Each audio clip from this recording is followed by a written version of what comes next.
Hello and welcome to the Discover History YouTube channel, and today we are commemorating an anniversary.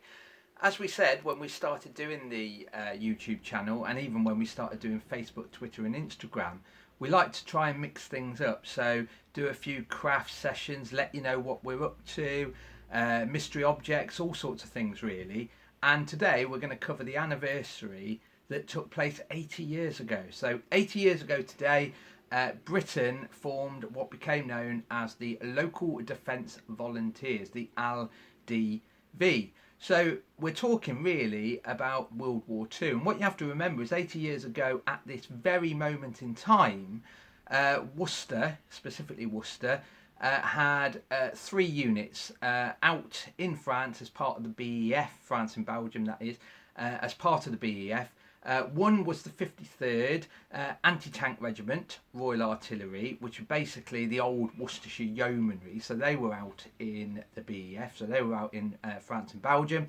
There was also the 7th Battalion and the 8th Battalion of the Worcestershire Regiment as well. And the BEF went over really because our government had promised to protect, for example, the Low Countries, France, Poland and so on.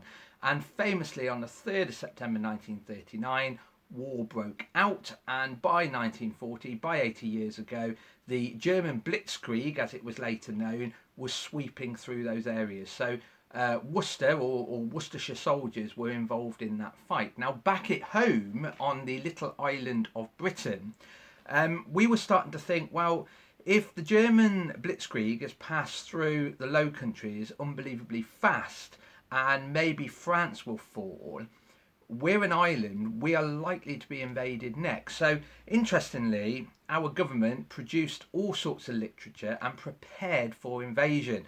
We prepared by cutting down a lot of the signposts. They went into fields to protect flat areas from glider landings. Barbed wire was strewn across the coastline. Landmines were even placed on beaches. And here's some of the literature here. This one is called If the Invader Comes. So you could read through that, and it's interesting because these pieces of literature are really based on previous wars, in particular also the Spanish Civil War. But the fact is, what it pretty much says is stay where you are. And what the Worcestershire Regiment and all the other units in the BF was finding, that most of the roads in France and Belgium were being clogged up with huge amounts of refugees. And the problem with that, it prevented them doing any very good counterattacks because there were civilians in the way. So Britain was already foreseeing that the best option is to stay indoors, away from the fighting, and keep the roads free. We also had leaflets such as beating the invader, and this pretty much gives you advice. Once again, stay indoors. You'll be told what to do over the wireless, and your local air raid wardens, which were formed way before the war, would also give you advice. And people were told, just in case there were spies in Britain, just in case there was an invasion that came in a secretive way, immobilise your vehicles, immobilise them, lock up your bikes, prevent them being used by enemy forces to get them to places like London or all the other key installations in a town or city, the gas company, electric company and so on. But 80 years ago today, our government gave an announcement. Anthony Eden spoke to the nation over the wireless, and he said that they were forming a local defence volunteer force, and therefore it would be locals that would volunteer to guard their locality, guard their towns, guard their villages, guard their cities. It's interesting though, they expected, I think, around about 150,000 people is what they were hoping to get as a maximum. But within 24 hours, so by tomorrow morning, there was actually 250,000 people who had actually volunteered for it. And they've been immortalised in a way by the drama series, the comedy series, the sitcom Dad's Army. The only problem is Dad's Army must be taken for the comedy it is, not for real life, because the Home Guard, the local defence volunteers as they were called originally, were actually a more professional force, and we don't give them enough credit personally. In this early period of the war, so in 1940, 80 years ago, the only uniform that they got issued with is an armband, and this is an original one here, an LDV armband, Local Defence Volunteers. However, some people actually said that stood for the Long Dentured Volunteers. There's lots of other nicknames for them. One of my favourite ones, the most iconic, is it stood for the Look, Duck and Vanish Brigade, which in a way is almost correct to who or what their role was going to be. Because in theory, when they were first formed, their main role would have been reporting to the regular army where landings had taken place. So if aircraft had flown over and parachutists had dropped out, they could go to the phone box, very Dad's Army in style this bit, and telephone HQ to say, for example, there is an invasion taking place as we speak. Or maybe they would spot landing craft or all sorts of shipping coming into the coastline of Great Britain. So they were, in reality, a Look, Duck in Vanish Brigade. However, the name does change. By July 1940, so in this summer, 80 years ago, the name was changed from Local Defence Volunteers to the Home Guard. However, this little video is going to concentrate on this early period, the Local Defence Volunteers. So it was a civilian force with people wearing armbands.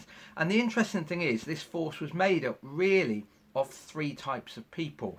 It was predominantly made up of young people, young lads that wanted to join and do their bit, those that were not quite joining the army yet. It was also made up of veterans from the Great War, but a type of veteran that's very rarely mentioned is those that fought in the Spanish Civil War. And they had fought in guerrilla warfare, so they were actually highly trained in the type of fighting that the Home Guard would go on to use, or would hopefully go on to use. Luckily, there is no invasion. I've spoilt the story. But then the third type are those in reserved occupation. And the reserved occupation people are often forgotten about. And we know that some factories formed their own Home Guard. There were factory Home Guards in Worcester. Archdales had their own factory. There were railway Home Guards. There were river patrol Home Guards. There were even mounted Home Guards in some places. So there were sort of specialist units and stuff. But in this early period, they were really made up of those three types. Those that were too young, those in reserved occupation, and veterans. Now, when I say veterans, if you watch Dad's Army, you see people like Jonesy. Jonesy, who supposedly fought for Queen Victoria way back in the wars of the Sudan.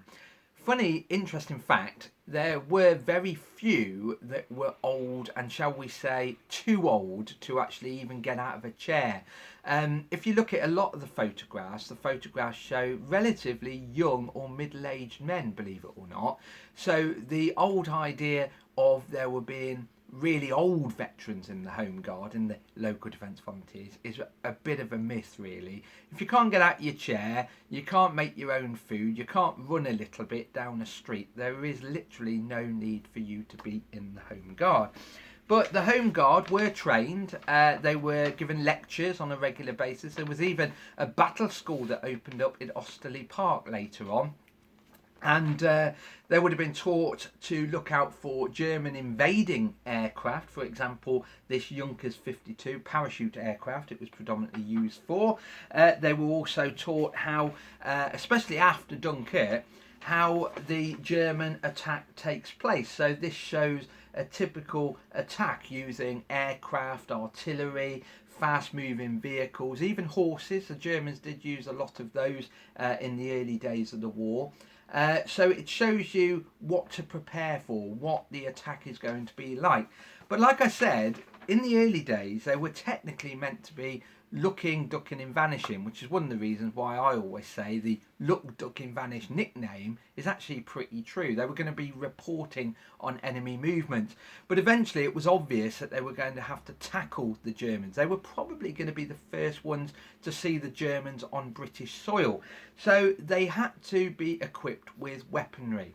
In the early days, and when I say early days here, I'm talking about the first few hours. So 80 years ago tomorrow morning, for example, there were all sorts of weaponry being used, including, as they do show in Dad's Army, broom handles with knives tied to them, the odd spear that would have come from a collection that may have been gathered by a grandparent who had fought, for example, against the Sudanese, and obviously some old weapons like shotguns. If you lived in rural areas, as a lot of people did, lived in farms or lived out in villages, you probably owned a shotgun. So whenever I portray a member of the local Defence Volunteers, I often carry this ancient, and it is old, rusting shotgun, and I drill with this. You do see also photographs of the Home Guard drilling with broomsticks, and that's purely because they haven't got their weapons yet. But they did drill, they were trained, and it wasn't long, and this is the interesting thing, it wasn't long at all before our government said we need to give them rifles because they are going to be the frontline troops. P17s, P14 rifles, even the Ross rifle was issued. And then even after Dunkirk, there was even quite a few Lee Enfields, the old First World War SMLEs, which were still being used by the British soldier, even in the BEF. But this goes to show that they were not the broomstick army that we all come to think when we think of the local Defence Volunteers. They even improvised their own bombs. The famous Molotov cocktail, and as used in World War I, the jam tin bomb. Anyway, the Home Guard became a very professional force, a very important force to protect against invasion. Hopefully that's been a little introduction of what was going on 80 years ago. I just want to say one thing to end on. We had a lot of people wanting our Worcester walkabout. So very quickly, if you would like our Worcester Story booklet, which takes a look at the history of Worcester in brief form, do let us know. They cost £6.50 and we can post them direct to your door. On that note, everyone, stay safe and see you soon. Bye bye.